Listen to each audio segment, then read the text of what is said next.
नमस्कार। उनकी कलम मेरी आवाज़ में आप सभी का स्वागत है। आइए सुनते हैं कहानी कसूर किसका, जिसे लिखा है रजनी मोरवाल जी ने। अब तुम बड़ी हो गई हो, दुपट्टा ओढ़ लिया करो। इतनी जोर से क्यों हंसती हो? सब पलट कर देखने लगते हैं। बातें करते समय हाथ ना नचाया करो। भला अच्छे घरों की लड़कियों को ये सब शोभा देता है? शाम को अंधेरा होने से पहले पहल घर आ जाया करो। याद रखो, नजरें हमेशा ही नीची रहे, वरना। हाँ हाँ, मैं अभ्यस्त हो चुकी हूँ इन सब हिदायतों की। अब तो यह लगता है कि अगर इन सांकलों से मुझे आज़ाद कर भी दोगे तब भी मैं जी नहीं पाऊंगी, क्योंकि मेरा वजूद तो तुमने कभी पनपने ही नहीं दिया। मैं सदियों से इस जकड़न की आदी हो चुकी हूँ, और जाने अनजाने मैंने इसे ही अपना ढाल बना लिया है। या यूं समझ लो कि घर की चार दीवारी से बाहर निकलने का यही एकमात्र उपाय था मेरे पास।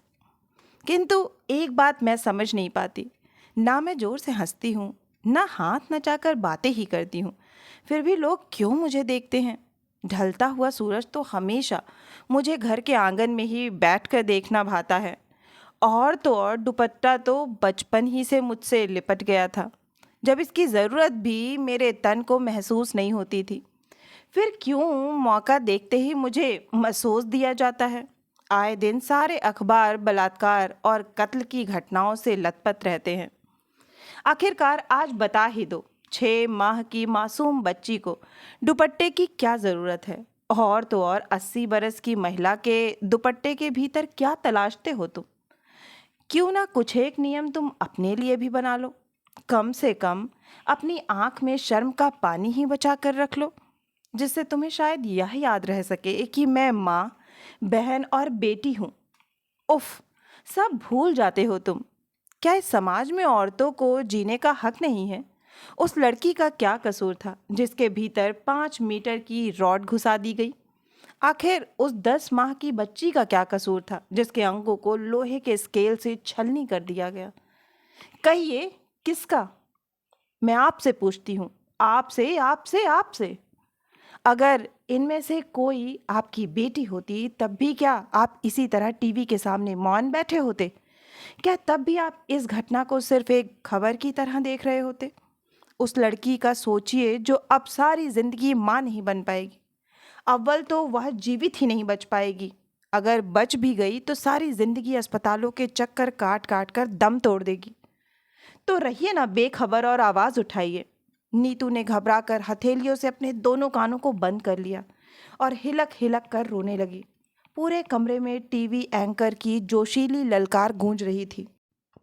अचानक किसी काम से विक्रम का आना उस कमरे में हुआ। उसने नीतू को इस हालत में देखा तो घबरा गया। सबसे पहले उसने रिमोट कंट्रोल ढूंढकर टीवी का वॉल्यूम धीमे किया, फिर बिलखती हुई नीतू को आगोश में लेकर ढांढस बंधाने लगा। नीतू कमज़ोर मन की है, यह बात उसे पहले से ही ज्ञात थी। सिनेमा देखते हुए भी किसी इमोशनल सीन पर अक्सर नीतू सुबकने लगती है। विक्रम ने नीतू को चुप कराते हुए कहा कि इस तरह की खबरें वह ना देखा करे। वह नीतू को सांत्वना देने लगा कि देश में होने वाली इस तरह की घटनाओं से हर भारतीय का दिल दहल जाता है। हम सब कहीं ना कहीं अपने आप को जिम्मेदार मानने लगते हैं। सबसे ज़्यादा तो मन तब द्रवित होता है जब इस लचर कानून व्यवस्था के आगे कुछ न कर पाने की मजबूरी हमको सालती है। हर नागरिक देश की इस बिगड़ती छवि से परेशान है। हर व्यक्ति इंडिया गेट पर कैंडल मार्च में हिस्सा लेकर अपने आप को इस मुहिम का हिस्सा समझने लगता है। खून तो हर नागरिक का खौलता है। कुछ लोग अपने एहसास जब्त कर लेते हैं तो कुछ नीतू की तरह रिएक्ट करते हैं। विक्रम के सीने से लगी नीतू काफ़ी देर बाद अपने आपे में लौटी। पिछले 4 वर्षों से नीतू और विक्रम अलग अलग राज्यों में अप डाउन कर रहे हैं। मुंबई विक्रम का ठिकाना बना हुआ है तो नीतू बच्चों की पढ़ाई की खातिर दिल्ली में डेरा जमा कर बैठी है। विक्रम पूरा दिन ऑफिस में रहता है तो उसकी अनुपस्थिति में इन दिनों नीतू उस घर में अकेली रह जाती है। अभी 1 सप्ताह ही तो हुआ है उसे मुंबई आए हुए। कहीं घूमना भी नहीं हो पाया था कि बलात्कार की इस निर्मम घटना ने देश को झकझोर कर रख दिया। अंतर्मन को हिला देने वाली इस त्रासदी को मीडिया की इतनी कवरेज मिली कि संसद तक में सरकार को सवाल जवाब का सामना करना पड़ रहा था। इस खबर ने पूरे देश को एक सूत्र में बांध दिया था। जागृति की लहर पूरे देश में दौड़ गई थी। पुराने समय में भी ऐसी परिस्थितियां उत्पन्न होती रही होंगी, किंतु आम जनता तक इसकी प्रतिक्रिया कहाँ पहुंच पाती थी।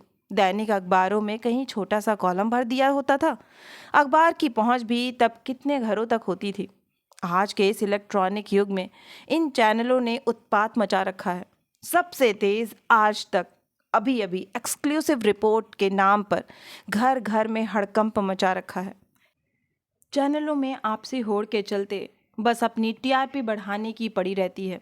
कौन कहाँ से और कैसे इन खबरों की कवरेज कर रहा है, इसका लेखा जोखा कौन रखे। सच्चाई दिखाने की मारामारी के एवज में क्रूरता व अश्लीलता का मापदंड भला कौन तय करे। जिस पर बीतती है वह व्यक्ति तो शर्मिंदा होता ही है। पीड़ित को तो पग पग पर समाज की प्रश्नवाचक दृष्टि का सामना करना ही पड़ता है। परंतु घरों में बैठकर खबरें देखने सुनने वाले भी द्रवित हुए बिना नहीं रह पाते। नीतू एक भावुक स्त्री ठहरी, उस पर भी एक माँ, वह भी एक जवान लड़की की। ऐसी भयानक खबरों से उसका दिल दहल उठता है। अपनी बेटी की सुरक्षा के प्रति उसका यूं चिंतित हो उठना स्वाभाविक है। जब इस तरह के घृणित अपराधों के बाद टीवी पर बहसों का दौर चलता है, तो कहीं कोई बाबा आकर कहता है कि बलात्कार से बचने के लिए उस पीड़ित लड़की को अपने बचाव में उन बलात्कारियों से हाथ जोड़कर ये कहना चाहिए था कि भैया मुझे छोड़ दो, और इस तरह वह अपनी लाज बचा सकती थी। साथ ही उन लड़कों को भी अपराधी बनने से रोक सकती थी। हर कदम पर जिम्मेदारी सिर्फ स्त्री की ही है। नीतू गुस्से से लाल पीली हो उठती है।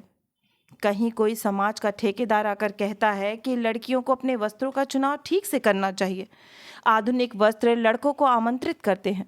नीतू सोच में पड़ जाती है कि वह तो साड़ी पहनकर ऑफिस जाती है, फिर भी उसे गाहे बगाहे सहकर्मियों की नज़रें यहाँ वहाँ से शरीर को परखती दिख ही जाती हैं। अब इन बाबाओं, समाज के ठेकेदारों और स्वयंभू मसीहाओं को कौन समझाए कि कालिक तो देखने वालों की आंखों में पड़ी है, उसे साफ करने की ज़रूरत है। संस्कारों पर आ पड़ी धूल पोंछने की ज़रूरत है। समाज की भलाई चाहते हो तो बेहतर रहेगा जो तुम लोग मिलकर अंतर्मन की गंदगी हटाने का प्रयास करो।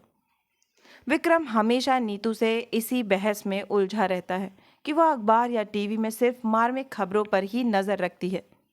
नीतू का कहना है कि एक जिम्मेदार नागरिक होने के नाते उनका फर्ज बनता है कि वह अगर कुछ ना कर पाए तो कम से कम उन्हें अपने विचारों में सजगता तो बनाए रखनी चाहिए। कल ही की बात है, बंगाल में एक 70 वर्षीय नन के साथ कुकर्म की खबर थी और गुजरात में एक 6 वर्षीय बच्ची को बुरी तरह से जख्मी कर दिया गया था। कैसे संभव है कि नीतू रिएक्ट भी ना करे। ऐसे अधिकतर मौक़ों पर विक्रम को ही चुप्पी साधनी पड़ती है, क्योंकि इस तरह की घटनाओं से वह खुद भी अपनी अंतरात्मा को अक्सर घायल पाता है। नीतू को इस मनस्थिति से निकालने के लिए विक्रम ने रविवार को सारा दिन उसके साथ घूमने का प्लान बनाया। नीतू कई दिनों से एलिफेंटा केव्स देखना चाह रही थी। उस रोज छुट्टी होने की वजह से भीड़ कुछ ज़्यादा ही थी। मुंबई में पर्यटकों की इतनी अधिक तादाद रहती है कि रेलवे स्टेशन, बाजार, बीच, गार्डन या फिर कोई मॉल, हर तरफ लोगों का एक रेला सा चलता रहता है। नीतू अपने आप को इस भीड़ में पिछड़ता हुआ महसूस करती है। यहाँ हर कोई उसे दौड़ता हुआ प्रतीत होता है। इस तरह की आपाधापी जीवन से ही आगे निकल जाने की है, सबसे आगे निकल जाने की है, या खुद से आगे निकल जाने की। जिंदगी से कदम ताल मिले ना मिले, हर कोई बस वक्त से आगे निकल जाने की होड़ में दिखाई देता है। विक्रम को तो अब इस मुंबई लाइफ की आदत हो चली है। रोज़ ऑफिस जाते आते समय उसे भी तो इसी भीड़ का हिस्सा बनना पड़ता है। तभी तो एक धक्के के साथ वह नीतू का हाथ पकड़कर फेरी बोट में चढ़ आया। नीतू तो अपनी साड़ी संभालते संभालते उसके पीछे किसी तरह बस घिसटती चली आई थी। लगभग आधे घंटे के सफ़र के दौरान वे दोनों लहरों की तरंगे और बोट पर मंडराते पंछियों के कलरव का आनंद उठाते रहे। बोट के बाद टॉय ट्रेन की सवारी से एलिफेंटा केव्स तक केवल 15 मिनट ही लगते हैं। इस भयंकर गर्मी में भी लोगों का उत्साह देखते ही बन रहा था। बंदरों को कोल्ड ड्रिंक्स पीते देख वक्त के बदलने का आभास होता है, किंतु मनुष्यों में अब भी अपने इन पूर्वजों की कई आदतें बाकी बची दिखाई देती हैं, जब वे नियमों को तोड़कर इस ऐतिहासिक धरोहरों में यहाँ वहाँ मूतते थूकते दिखाई देते हैं। विक्रम और नीतू थक कर एक जगह विश्राम करने बैठ जाते हैं। लड़कियों की कई टोलियां आई हुई हैं। कुछ लड़कियां मूर्तियों के साथ उन्हीं की तरह से पोज बनाकर फोटो खिंचवा रही हैं, तो कुछ पाउट बनाकर सेल्फी ले रही हैं। विक्रम व नीतू उन्हें देखकर मुस्कुरा उठते हैं। रंग बिरंगे परिधानों में सजी ये लड़कियां जैसे कोई तितलियां हों, जो अपने रंगीन पंख फैलाए इन हवाओं पर सवार होकर यहाँ आ पहुंची थीं। चहक चहक कर सारा वातावरण खुशनुमा बना रही थी। उनकी खिलखिलाहट सुनकर तो लग रहा था जैसे इन गुफाओं में सदियों से मौन खड़ी ये मूर्तियां भी बोल पड़ेंगी। कुछ हैट खरीद रही थी, कुछ चाट खा रही थी, तो कुछ खुलकर ठहाके लगा रही थी।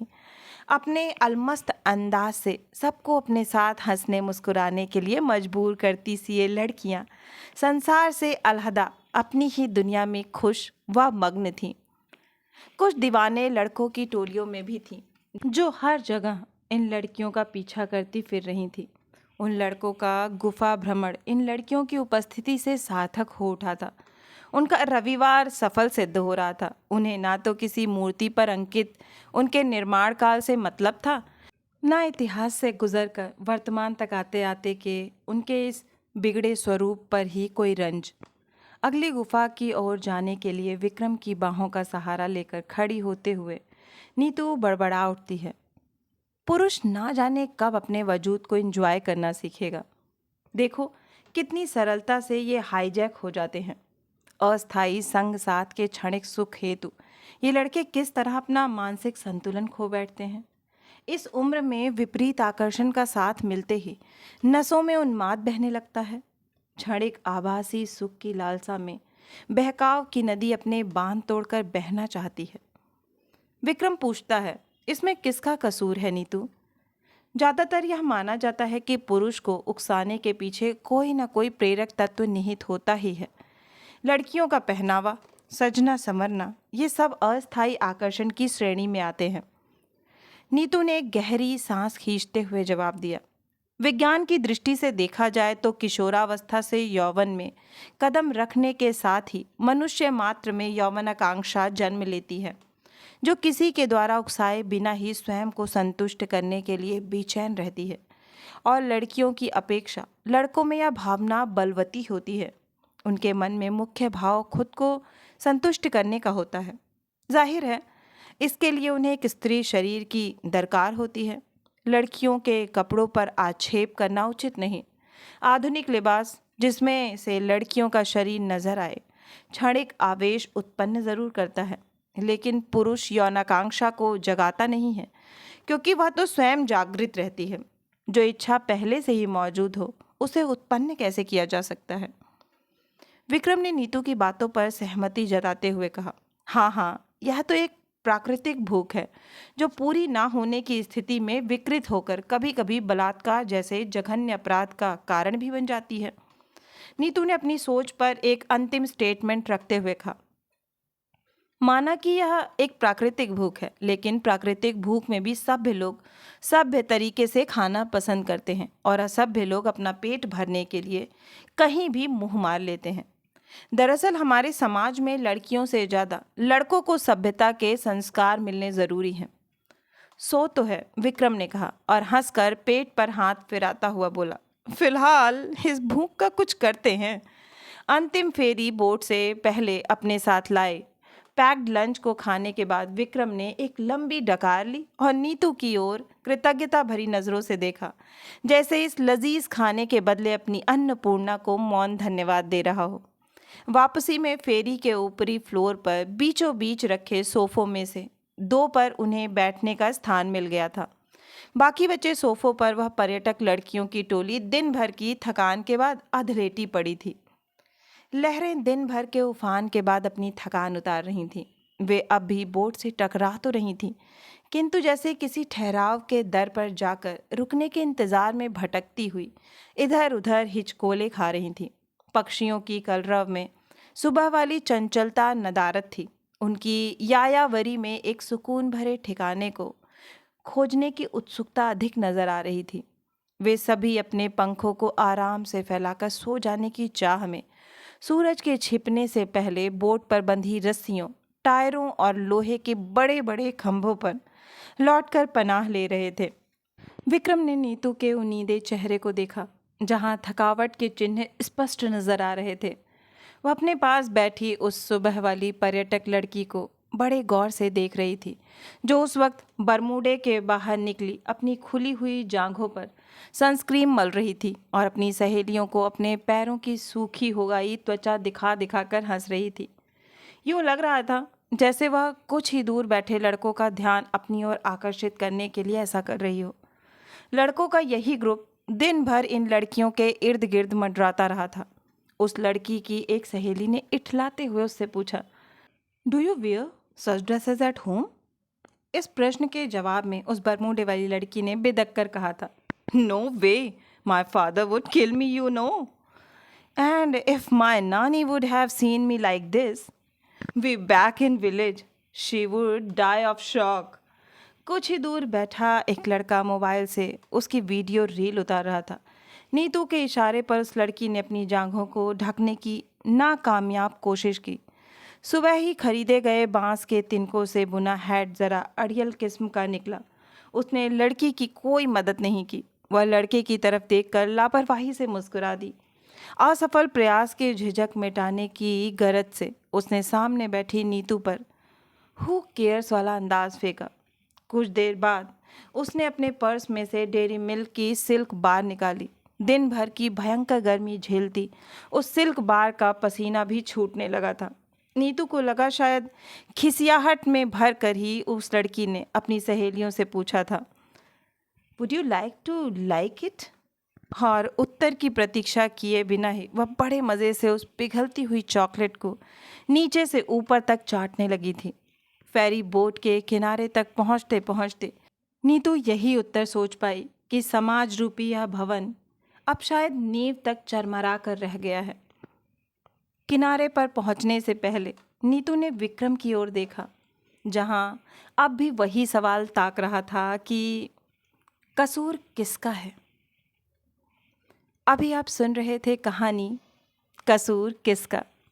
आशा है कि यह कहानी आपको बहुत ही पसंद आई होगी। अगर कहानी पसंद आई है तो मुझे प्रोत्साहित करने के लिए एक लाइक करें, अपनों के साथ ज़्यादा से ज़्यादा शेयर करें। नीचे कमेंट बॉक्स में कमेंट करके बताएं कि आपको कहानी कैसी लगी। और अगर आप इस परिवार का हिस्सा बनना चाहते हैं तो इस चैनल से जुड़ें और इसे सब्सक्राइब करना ना भूलें। और हाँ, नोटिफिकेशन बेल ज़रूर दबाएं, जिससे आगे आने वाली हर कहानियाँ आपको समय पर मिलती रहें। फिर मिलती हूँ एक नई कहानी या कविता के साथ। तब तक के लिए आप सभी का कहानी सुनने के लिए बहुत बहुत धन्यवाद।